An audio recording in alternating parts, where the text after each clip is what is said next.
പ്രിയമുള്ള സുഹൃത്തുക്കളെ, എല്ലാവർക്കും നമസ്കാരം. ഇൻഫോ മീഡിയ വ്ളോഗിൻ്റെ പുതിയൊരു വീഡിയോയിലേക്ക് ഏവർക്കും സ്വാഗതം. സാമൂഹ്യ സുരക്ഷാ ക്ഷേമ പെൻഷനുകൾ, നമുക്കറിയാം സാമൂഹ്യ സുരക്ഷാ ക്ഷേമ പെൻഷനുകൾ നമ്മുടെ സംസ്ഥാനത്ത് വിപ്ലവകരമായിട്ടുള്ള മാറ്റങ്ങൾ കൊണ്ടുവന്ന ഒന്ന് തന്നെയാണ്.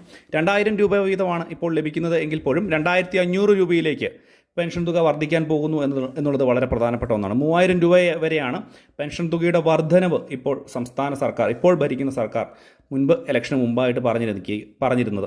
ഇന്ദിരാ ഗ്യാരണ്ടിയിൽ ഉൾപ്പെടുത്തി തുക വർദ്ധിപ്പിക്കുന്നതിന് വേണ്ടിയുള്ള നടപടിക്രമങ്ങൾ പ്രാരംഭഘട്ടത്തിൽ ആണ് എന്നുള്ളതാണ് ഏറ്റവും പ്രധാനപ്പെട്ട അറിയിപ്പ്.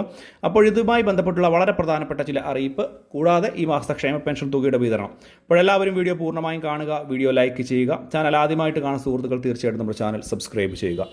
അപ്പോൾ വിശദമായിട്ടുള്ള അറിയിപ്പിലേക്ക് പോകാം. നമ്മുടെ സംസ്ഥാനത്ത് സാമൂഹ്യ സുരക്ഷാ ക്ഷേമ പെൻഷനുകൾ എല്ലാ മാസവും എന്ന പോലെ തന്നെ ഈ മാസവും കറക്റ്റായിട്ട് തുക കൈകളിലെത്തും. അത് 24-ാം തീയതിയോടുകൂടി തന്നെ തുക നിങ്ങളുടെ കൈകളിലെത്തുന്ന രീതിയിലായിരിക്കും ഇതിൻ്റെ നടപടിക്രമങ്ങൾ ഉണ്ടാവുക. അതിൽ യാതൊരു തരത്തിലുള്ള മാറ്റം ഉണ്ടാകാൻ സാധ്യതയില്ല. ഈ മാസത്തിൻ്റെ മുൻപുള്ള സർക്കാരിൻ്റെ സമയത്ത് ചില സമയങ്ങളിലൊക്കെ സാമ്പത്തികമായി ബുദ്ധിമുട്ട് അനുഭവിച്ചുകൊണ്ടിരുന്ന സമയത്ത് മാസ അവസാനത്തിലേക്ക് തുക മാറ്റിവെക്കുന്ന ഒരു സാഹചര്യം ഉണ്ടായിരുന്നു. പക്ഷേ ഇപ്പോൾ തുക കറക്റ്റായിട്ട് വിതരണം ചെയ്യുവാൻ വേണ്ട നടപടികളൊക്കെ സംസ്ഥാന സർക്കാർ സ്വീകരിച്ചിട്ടുണ്ട് എന്നുള്ളത് വളരെ പ്രധാനപ്പെട്ട ഒരു കാര്യമാണ്.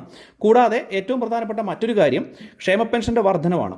ഞാൻ മുൻപ് തന്നെ ഇതുമായി ബന്ധപ്പെട്ട് പറഞ്ഞിരുന്നു. ഇന്ദിരാ ഗ്യാരണ്ടിയിൽ ഉൾപ്പെടുത്തിയാണ് ക്ഷേമ പെൻഷൻ തുക വർദ്ധിപ്പിക്കുന്നത്. അതായത് 2000 രൂപയിൽ നിന്ന് 3000 രൂപയിലേക്ക് തുക ഒറ്റത്തവണയായി വർദ്ധിപ്പിക്കാതെ തുക 2 ഘട്ടമായിട്ട് വർദ്ധിപ്പിക്കുന്ന, അല്ലെങ്കിൽ 2-3 ഘട്ടമായിട്ട് വർദ്ധിപ്പിക്കുന്ന ഒരു സാഹചര്യമാണ് ഇപ്പോൾ സംസ്ഥാന സർക്കാരും നോക്കുന്നത്. കാരണം സാമ്പത്തിക സ്ഥിതി കാണിച്ചുള്ള കാര്യങ്ങളൊക്കെ നമ്മുടെ സംസ്ഥാന മുഖ്യമന്ത്രി വി ഡി സതീശൻ നിയമസഭയിൽ പറഞ്ഞതാണ്.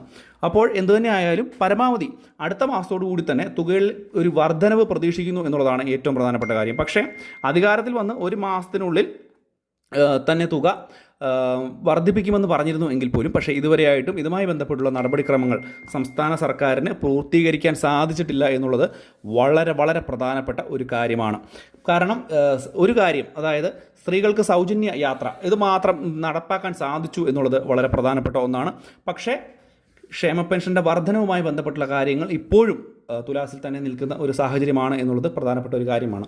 എന്തുതന്നെയായാലും അടുത്ത മാസത്തോടുകൂടി തുകയിൽ 500 രൂപയുടെ വരെ ഒരു വർധനം ഉണ്ടാകും എന്നുള്ളതാണ് ഏറ്റവും പുതിയ അറിയിപ്പ്. എന്തുതന്നെയായാലും ഈ ഒരു കാര്യം നിങ്ങൾ പരമാവധി ഒന്ന് ഷെയർ ചെയ്ത് കൊടുക്കുക. ഇതുകൂടാതെ തന്നെ അർഹതാ മാനദണ്ഡങ്ങൾ പുനഃപരിശോധിക്കുകയാണ്. അർഹതയില്ലാത്ത ആളുകൾ തുക തീർച്ചയായിട്ടും തിരിച്ചടയ്ക്കാനൊക്കെ വേണ്ടിയുള്ള സാഹചര്യങ്ങൾ വരാൻ സാധ്യത വളരെ കൂടുതലാണ്. മുൻപത്തെ പോലെയല്ല.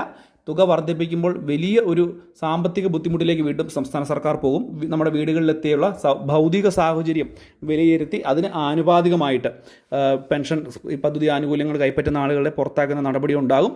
കൂടാതെ തന്നെ വാഹനങ്ങളിലൊക്കെ, അതുപോലെ തന്നെ AC ഉള്ള വീടുകൾ, അങ്ങനെയുള്ള ഇതിലൊക്കെ ചില കാര്യങ്ങളൊക്കെ മാറ്റങ്ങൾ വരുന്നുണ്ട്. അത് സാധാരണക്കാർക്ക് വലിയ സഹായമാവുന്ന രീതിയിലായിരിക്കും. എന്തുതന്നെയായാലും ഈ ഒരു അടുത്ത മാസം പകുതിയോടുകൂടിയായിരിക്കും ഇതുമായി ബന്ധപ്പെട്ടുള്ള കൂടുതൽ അറിയിപ്പുകൾ ഈ ഒരു വിഷയത്തിലുണ്ടാവുക. ക്ഷേമ പെൻഷനുമായി ബന്ധപ്പെട്ട് വളരെ പ്രാധാന്യം അറിയിക്കുന്ന ഒരു കാര്യമാണിത്. 2500 രൂപ എന്നുള്ള കാര്യം ഏകദേശം ഉറപ്പിക്കാം എന്നുള്ളൊരു കാര്യത്തിൽ യാതൊരു സംശയവും വേണ്ട. എന്തുതന്നെയായാലും വളരെ പ്രാധാന്യം അറിയിക്കുന്ന ഒരു കാര്യമാണ്.